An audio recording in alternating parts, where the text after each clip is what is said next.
I thought you might be hungry. Come on, eat this while it's still warm.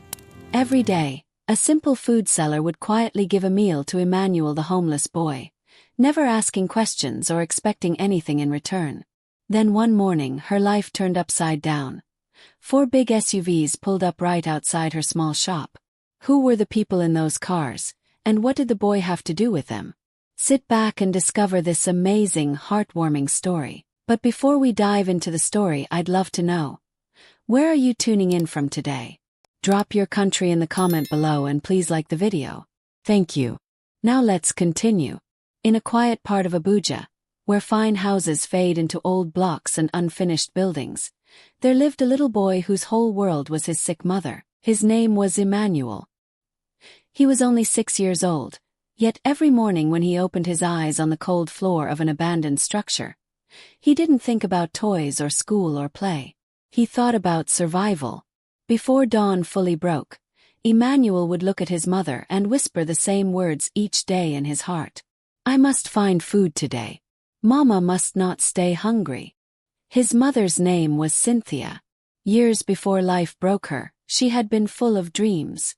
She'd finished university, opened a small provision store, and believed her future would be bright. Her days were filled with selling rice, milk, bread, beans, and little snacks. Her shop paid her bills, kept her fed, and gave her hope. Back then, Cynthia loved a man named Kelvin. Kelvin was gentle, brilliant, and filled with big visions. He wanted to travel abroad for a master's degree. Eventually, he got a scholarship, but he didn't have enough money to process all his travel documents and logistics. Cynthia believed in him so deeply that she emptied almost all her savings to help him. She told him many times, Kelvin, don't worry. Oh, one day, all this sacrifice will be worth it. He always replied, thank you, Cynthia. I will make you proud. I won't forget you. When he finally got the money he needed, Kelvin traveled overseas. First, it was beautiful. They spoke daily. They laughed on phone calls. Cynthia would sit in her shop at night, phone pressed to her ear, heart full, because she believed their future together was sure. Then, 2 weeks after he arrived, everything changed. The calls stopped. Cynthia tried to reach him several times. The line wouldn't connect. She tried again and again. Days turned into weeks. Fear, confusion, and pain wrapped around her heart. She cried, she prayed, she begged God to explain, but there was silence on the other side. She did not know that one night, Kelvin had been attacked on a lonely street abroad. His phone was stolen. His contacts vanished. And with them, her number. While Cynthia was still trying to understand why she couldn't reach him, another shock came. She started feeling sick. She felt tired all the time, her body felt heavy, and something felt different. She went to the hospital. You're pregnant, the doctor said calmly. She stared at him. Pregnant, she whispered. How will I raise this child alone? Tears sat in her eyes. She was scared.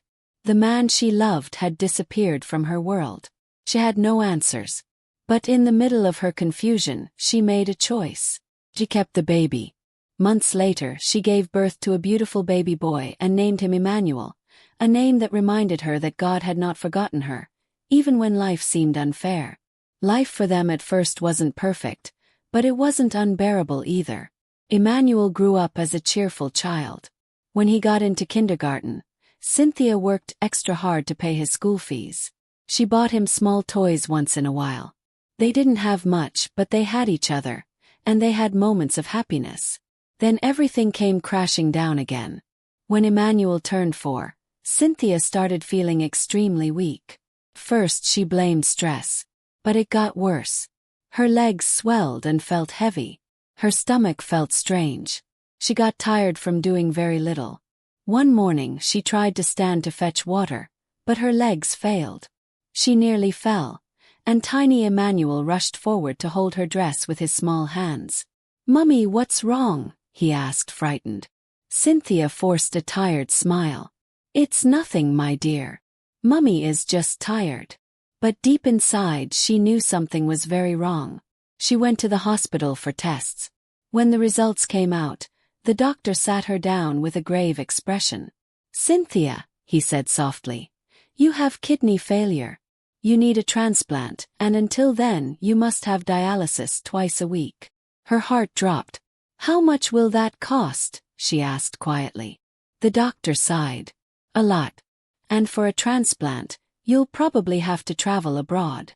She left the hospital feeling like the ground had disappeared from under her feet. She tried. She tried with everything she had. She sold her freezer.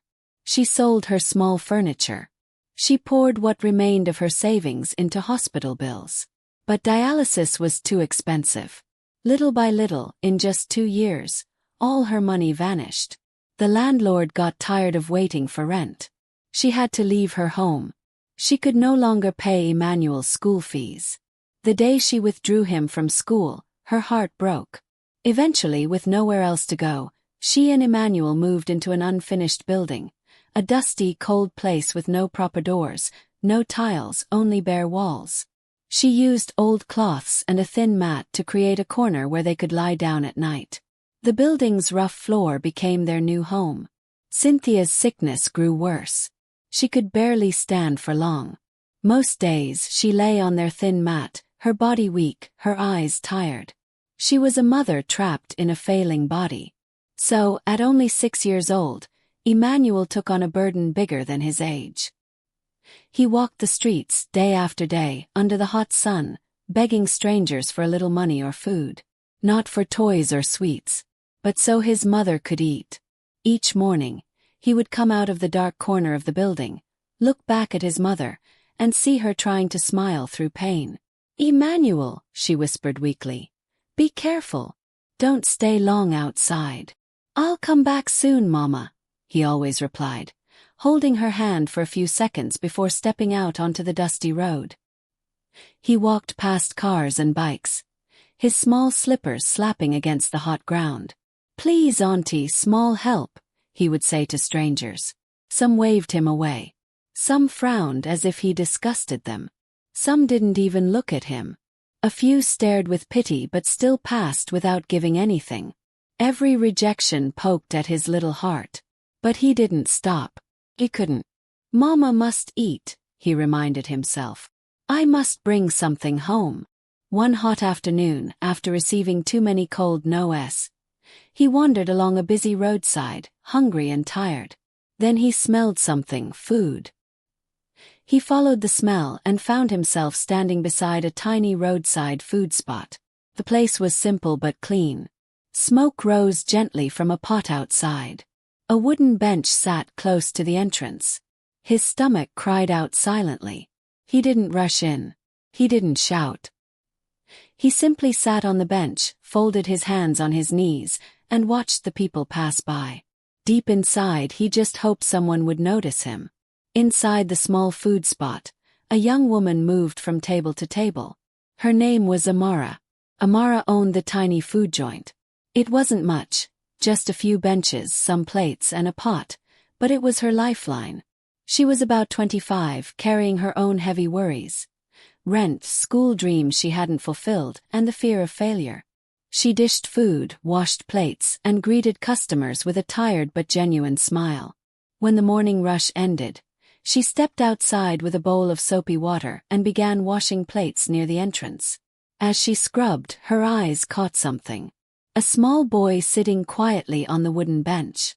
He was thin. His clothes were worn. His face looked too serious for a child. But it was his eyes that made her pause. They were tired, sad, and too quiet. "Who is this boy?" she murmured. She dropped the plate into the soapy bowl, wiped her wet hands on her apron, and walked slowly toward him. "Hello," she said, bending a little. "I'm Amara. What's your name?" The boy lifted his head slightly. "Emmanuel," he answered in a small voice. "Emmanuel," she repeated gently. "Why are you sitting here alone? Are you waiting for someone?" He looked down and rubbed his fingers together.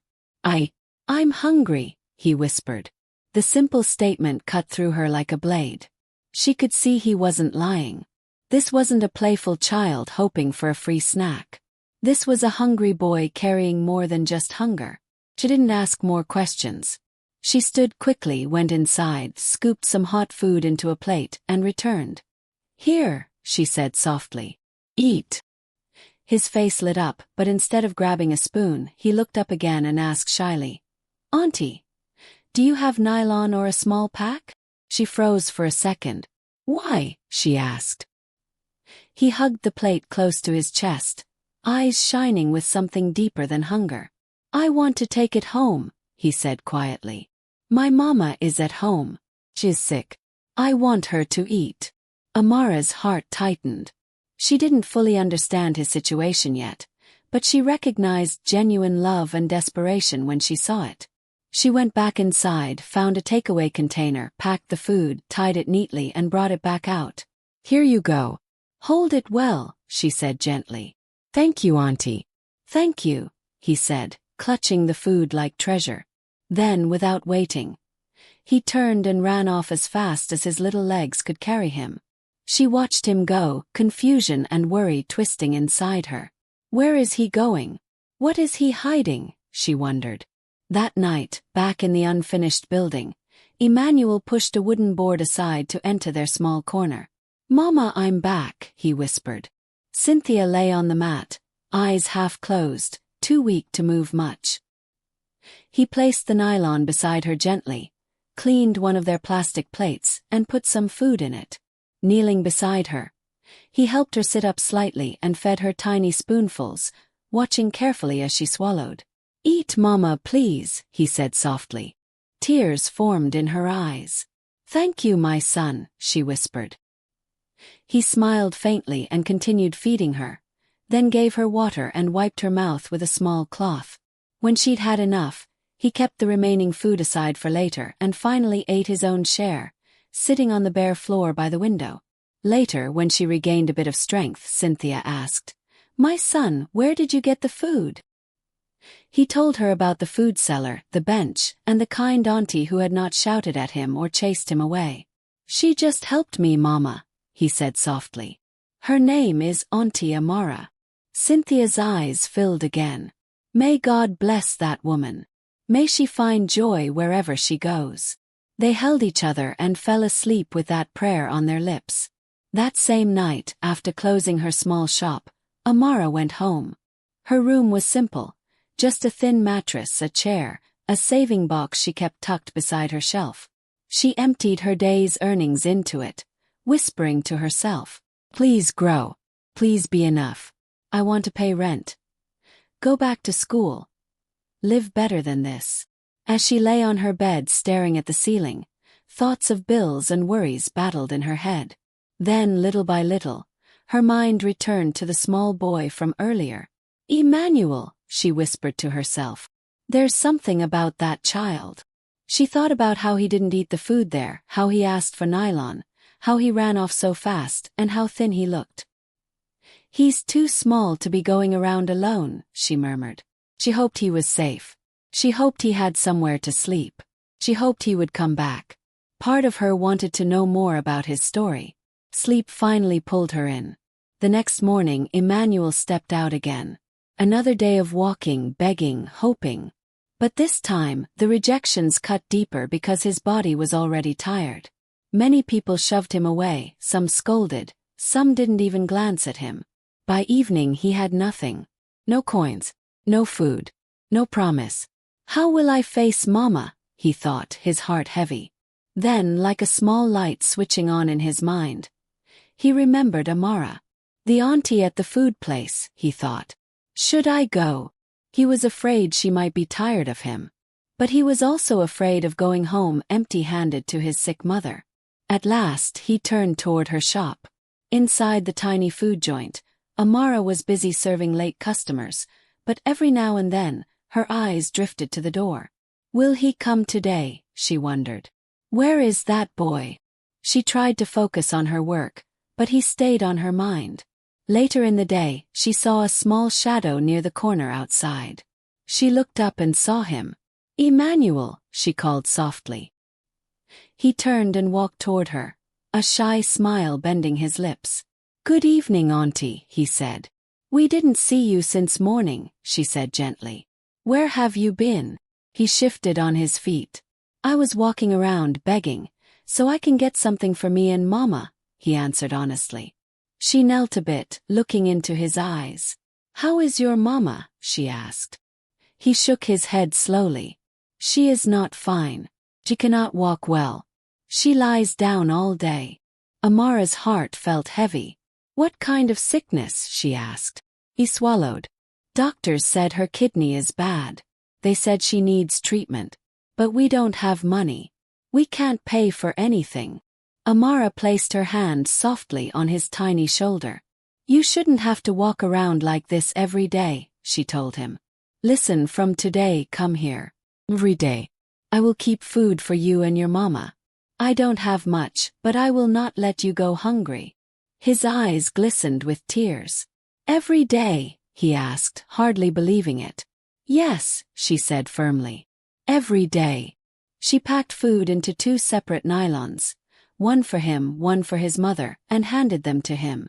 Then she looked at his dry lips and realized he hadn't eaten anything all day. You cannot go home like this, she said softly. Sit down. He hesitated.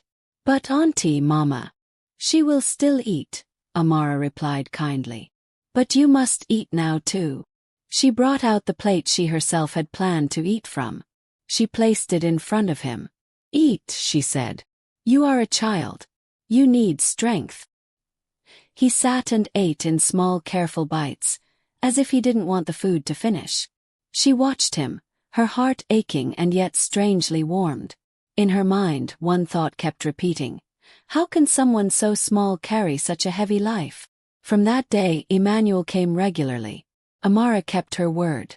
Some days it was rice, other days beans, sometimes yam. But every day she made sure he left with something. He started helping out too. He would wash plates, sweep the front and stack chairs. Whenever she told him to rest, he would reply, Auntie, you help me. Let me help you. In that little space a quiet bond grew. He talked to her more. She asked about his nights, his mother, and how he felt. The more he spoke, the more she saw his heart, gentle, grateful, and far too mature for his age. At home, the unfinished building no longer felt as dark as before. Emmanuel now returned carrying food. Cynthia would bless Amara's name each time. God, please remember that girl, she prayed constantly. She is feeding us when we have nothing to give her back. Soon, Amara asked Emmanuel if she could visit his mother. He ran home excitedly and told Cynthia, who agreed. A few days later, Amara closed her shop early, packed some food, and followed Emmanuel to the broken building. When she stepped into their small, dim corner, she saw Cynthia lying on a thin mat, her face pale and worn but still carrying gentle warmth. Good evening, Ma, Amara greeted. You must be the one feeding my son, Cynthia replied weakly, smiling with tears in her eyes. Thank you. You don't know what you have done for us. Amara sat beside her and held her hand. You are not alone, she said softly. As long as I'm here, little Emmanuel won't walk the streets hungry. From that day, Amara became more than a stranger. She became family. Meanwhile, far away in the sky, inside a luxurious private jet, sat a man in an expensive suit holding a glass of wine, staring out of a window at the clouds. His name was no longer Gabriel in this version. His name was Kelvin. He was now a co-founder of a large global tech company. He and his team had created software that made them incredibly rich. His life sparkled with success. But inside he carried a quiet ache. He hadn't forgotten Cynthia. As the plane began its descent toward Abuja, he sighed quietly. I'm finally going back home, he murmured. Cynthia, I hope you are still alive. I hope you are okay. He remembered their early days. Her smile. How she'd believed in him when he had nothing. How she'd emptied her savings for him. He also remembered losing his phone and all his contacts in one horrible night. He remembered the long months of struggling abroad, working in a small restaurant and taking online tech courses. He remembered working day and night to build something from nothing. He remembered telling himself, when things get better, I'll go back and find her. Years flew by faster than he planned. Money came. Success followed. But the guilt of not returning earlier never truly left. Now he was finally home, determined to track down the only woman who had truly been there for him when he had nothing. Not long after arriving, he went back to the old compound where they used to stay. A kindly older woman sitting outside recognized him. "Kelvin?" she asked, surprised. "You are back." He rushed to her. "Yes, Mama. Please, I'm looking for Cynthia. Do you know where she is now?" The elderly woman sighed sadly. She told him Cynthia had gotten pregnant after he left, had a baby boy, fell very ill, and eventually left when she could no longer cope. No one knew where she went. His heart shook. "She had a child?" he asked. "A boy?" "Yes," the woman replied. "A son." It all made sense. He realized he hadn't only failed a woman. He'd failed a child too. His own child. He left that compound with tears in his eyes and a burning resolve. "I will find them," he whispered. "I must." At the same time, something else was happening in his mind. He kept wondering, if Cynthia is suffering like this, how many others are? How many mothers are stuck in poverty and sickness? How many children are begging like my son right now? He decided he would start helping families in critical health conditions while he searched. He sent his driver to look for small hospitals and clinics in poor areas. When he got an address, he headed out with his SUV and 3 security vehicles following, ready to make donations. On the way, hunger hit him. They were too deep inside a rough part of town. There were no fancy places around. Then he saw it, a small but neat roadside food joint with smoke rising from a pot and a bench at the front. "Stop here," he told his driver. All 4 vehicles came to a halt. As he stepped out, something caught his eye. Boy. Tiny, focused, washing plates in a bowl of soapy water. It was Emmanuel. Kelvin watched him carefully. His small hands moved with quiet seriousness. Soap splashed onto his shorts, but he didn't care. He worked with the kind of respect and care most adults didn't have. Kelvin walked closer. "What is your name, young boy?" he asked kindly. The child lifted his head. "Emmanuel," he answered. "Emmanuel," Kelvin repeated softly. His heart stirred. "Nice name." Before he could ask more, Amara walked out from the shop, wiping her hands. "Good afternoon, sir," she greeted politely. "Welcome. What would you like to buy?" Kelvin looked at her, then at Emmanuel again. "Why isn't he in school?" he asked gently. "It's a school day, and it's almost afternoon." Amara's smile faded slightly. She glanced at Emmanuel, then back at Kelvin. "He's not in school because life has been hard for him and his mother," she explained quietly. "His mother is very sick. They can't afford school fees. They can barely eat." Kelvin felt something shift deep inside him. "What kind of sickness?" he asked. "Kidney problem," she replied. "She is very weak. They live in an unfinished building not far from here." That was all he needed to hear. "Can I see her?" he asked softly. Amara narrowed her eyes slightly. The world was not always safe. She couldn't just let any stranger follow a child home. "Why, sir?" she asked calmly. "I have to be sure. This boy is in my care when he's here. I can't just let anyone go with him." Kelvin nodded, respecting her caution. "I understand," he said. "I came here to support sick people in local hospitals. I want to help families who are suffering. When you mentioned his mother's condition, I felt I should help them too. That's all." She studied him for a moment, trying to read his eyes. They did not look cruel or deceitful. They looked pained, sincere, and strangely familiar with sorrow. "Okay," she said slowly. "If your reason is to help, then you can come." He signaled to his driver. Emmanuel, Amara, and one guard entered one of the vehicles while Kelvin got into another. They drove through narrow dusty paths and finally stopped in front of a broken, unfinished building.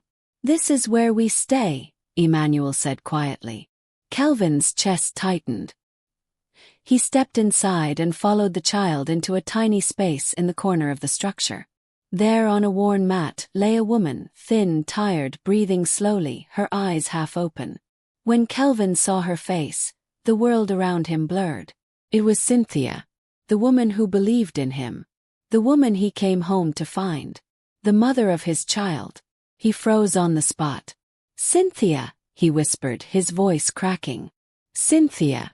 Her eyes fluttered open slowly. First everything was hazy. Then her vision cleared and she saw him. She froze too. "Kelvin," she whispered weakly. For a breathless second, it was as if time stopped. The unfinished walls, the cold floor, the tired air, everything disappeared. There were only two people trapped in the moment, a man who had searched for years and a woman who had suffered alone. Tears filled his eyes. "Carry her gently," Kelvin said to his guards, voice trembling but firm. "We're going straight to the hospital. Now." Emmanuel stood in a corner, holding on to Amara's hand tightly, confused and scared. "Auntie, are we going with Mama?" he asked in a shaking voice. "Yes, my dear," Amara replied, squeezing his hand. "We are going with her." They all returned to the vehicles. One SUV carried Cynthia with the guards. Another held Amara and Emmanuel. Kelvin rode ahead, his mind spinning, his heart pounding. At the hospital, doctors rushed Cynthia into emergency care. They ran tests. They checked her kidney function, her blood levels, her heart. Hours later, a doctor came out to speak to Kelvin. "Sir," he said, "her kidneys are badly damaged. She needs a transplant as soon as possible. Without it, she doesn't have much time." Kelvin didn't hesitate. "Start everything," he said. "Book the transplant. She needs to go abroad, do it. I'll pay for all expenses." He began making calls immediately, arranging documents, payments, and logistics. At the same time, he turned to one of his guards. "Take that young woman and the boy to my house," he instructed. "Make sure they are safe and comfortable." Amara was stunned. "Sir, why are you doing all this?" she asked gently. "How do you know his mother?" Kelvin looked at her with wet eyes. "She is someone I owe everything," he replied. "And that boy, he is more than just a boy to me. You'll understand soon. Please just stay with him." She nodded slowly. "I will," she promised. In less than 3 days, everything was in motion. Cynthia was stabilized, then flown abroad for the surgery. Kelvin offered his own kidney. The doctors checked compatibility. Miraculously, it matched. The surgery was long and delicate. Hours passed. Nurses moved in and out of the operation room. Kelvin went through his part, then lay in recovery. His body weak but his heart hopeful. When Cynthia finally opened her eyes in a foreign hospital room days later, she saw bright white walls, smelled disinfectant, and then noticed a familiar figure sitting upright beside her, moving carefully because he too was recovering. It was Kelvin. He reached for her hand gently. "You're safe now," he said softly. "The surgery went well." She blinked slowly, her memories finally lining up. The abandoned building. The men in uniforms. The strange cars. The white lights of the hospital. Now here, in another country altogether. "Kelvin," she whispered. "Why? How, after all these years? Why did you disappear?" "I wanted to tell you about Emmanuel. That he is your son." Kelvin's grip on her hand tightened. "I know," he said quietly. "I know now." He explained how his phone had been stolen abroad, how he lost all contacts, how he tried to reach her but had no number or address. He told her about his struggles, how he'd worked in a restaurant, taken an online course that changed his life, become a tech expert, and eventually built a successful company. "I always planned to come back," he told her, voice shaking. "I always thought I'd find you one day. I didn't know you'd gone through so much. I didn't know you had our child and were suffering alone." She listened as tears rolled down her face. "I thought you forgot me," she said softly. "Never," he replied, eyes brimming. "Not a single day." Their hands tightened around each other, years of pain slowly breaking into relief. "Emmanuel," she asked suddenly, panicked. "Where is he?" Is he okay? Kelvin smiled gently. He's safe, he said. He's with the food seller at my house. They're both fine. He's being taken care of. She exhaled a long, weak breath of relief. Over the next weeks, both Kelvin and Cynthia recovered bit by bit. When they were strong enough, they were discharged and flew back home together. At Kelvin's mansion, Emmanuel and Amara had become used to soft cushions, clean floors, and daily meals. Emmanuel still missed his mother deeply, but at least he didn't wake up hungry or fear the dark corners of an abandoned building. One afternoon, as they sat on a long sofa, the front door opened. Emmanuel's heart leapt into his throat. He saw her. "Mama!" he shouted. Cynthia opened her arms, standing on her own feet. Shaky but standing. "My son!" she whispered as he ran into her embrace, crying and laughing at once. "Mama can walk again." Amara stood, stunned and overjoyed. "You look strong," she said, smiling through tears. "Thank God." They all sat down in the living room, and Cynthia looked over at Kelvin, then back at Emmanuel. "Emmanuel," she said gently, her voice filled with calm strength. "There's something important you need to know." He sat beside her, still clutching her hand. She looked at Kelvin, then back at her son. "This man," she said softly, "is your father." Emmanuel's eyes widened. His lips parted in shock. "My father," he murmured. Amara's hand flew to her mouth in surprise. Everything finally made sense. The urgency, the kindness, the way Kelvin looked at the boy. Kelvin moved closer and slowly knelt in front of Emmanuel. "My son," he said quietly. "I'm sorry I wasn't there when you were born. I wasn't there when you were hungry, when you walked under the sun for your mother's sake. I can't change the past. But from today I want to be your father. Truly. If you will let me." Emmanuel looked at his mother. She smiled at him, her eyes shining with love and peace. He looked at Kelvin again, at his eyes which looked just like his own. His small hand shook a little, but then a shy smile broke through. "Okay," he whispered. Kelvin pulled him into a careful hug, holding his son close for the first time. Meanwhile, Cynthia turned to Amara. "Thank you," she said softly. "You saw my son when nobody else paid attention. You fed him when I couldn't move. You cared about us when you didn't even know our story. God used you to keep us alive." Amara shook her head quickly, tears rolling down her cheeks. "I only did what I could," she said. "I didn't do it for a reward." Kelvin smiled gently. "And that is exactly why you deserve one," he replied. The very next day, he took Amara to a beautiful, safe apartment in a nice area and handed her a set of keys. "This place is yours," he said. "You won't struggle with rent anymore." She stared at the keys, speechless. He didn't stop there.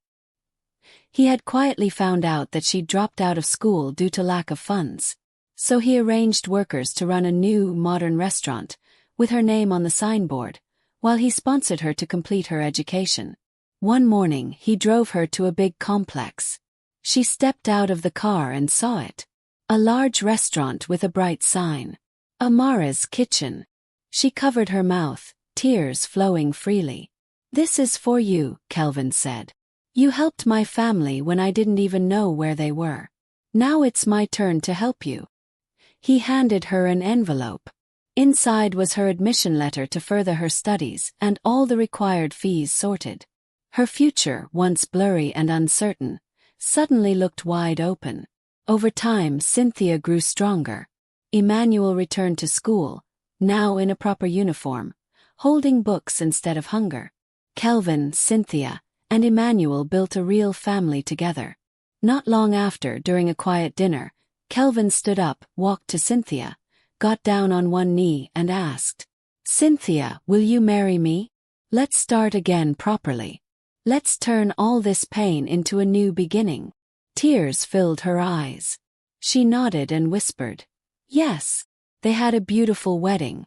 Emmanuel watched with a wide grin, his heart big with joy. A few weeks later, Kelvin prepared travel documents. He wanted Cynthia and Emmanuel to join him abroad so they could live together, safe and stable, as one family. They packed their bags, hugged Amara tightly, and promised to always keep in touch. Amara remained in the country, but her life was completely transformed. She had a home, a successful restaurant, and the chance to complete her education. Every time she saw a hungry child near her shop, she remembered where her own journey had turned around, and she never turned them away. All of it began with a single act: one plate of food for a quiet, hungry boy on a hot afternoon by the roadside. That small kindness opened doors no one could have predicted. It brought healing to a dying mother. It reunited a man with the family he thought he had lost forever. It lifted a struggling food seller from survival to abundance. And it proved a powerful truth. You don't have to be rich to change a life. You just have to be willing to care. Simple meal. A gentle word. A small act of compassion. These things can rewrite destinies in ways you may never see coming. If this story touched your heart, please don't just scroll away. Hit the subscribe button to Echoes of Life Stories so you don't miss the next powerful story of hope, pain, and unexpected miracles. Every click, like, and comment helps these stories travel farther, touch more hearts, and remind someone out there that they are not alone. Subscribe now, turn on the notification bell, and stay with us as we share more life-changing stories like